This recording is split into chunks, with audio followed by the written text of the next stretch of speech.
قانون الإيجار القديم اتصدق عليه واتنشر في الجريدة الرسمية بتاريخ 4/8/2025. ناس كتير سواء ملاك أو مستأجرين بتسأل إيه اللي هيحصل بعد تطبيق القانون الجديد. هل الملاك هيستردوا أملاكهم؟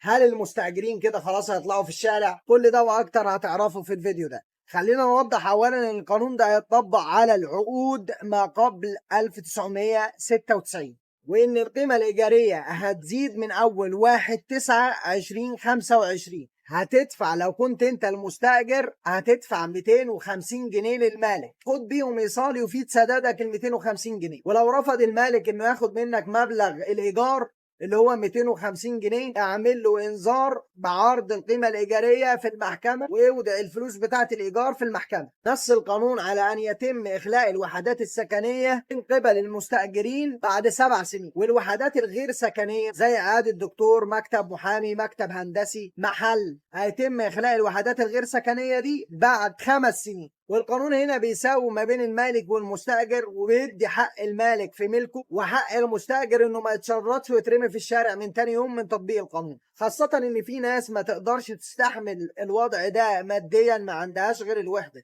اللي هيحصل في القيمة الإيجارية في حدود ال7 سنين لو كانت وحدة سكنية، وفي حدود ال5 سنين لو كانت وحدة غير سكنية. هيتم تشكيل لجان لتحديد المناطق على حسب ان هي كانت مناطق مميزة او متوسطة او اقتصادية. طب ايه اللي هيفرق في ده؟ في الاماكن المتميزة هيزيد الايجار 20 ضعف بحد ادنى 1000 جنيه، والاماكن المتوسطة هيزيد فيها الايجار 10 اضعاف بحد ادنى 400 جنيه. اما الاماكن الاقتصاديه فهيزيد فيها الايجار برضه ب10 اضعاف بحد ادنى 250 جنيه.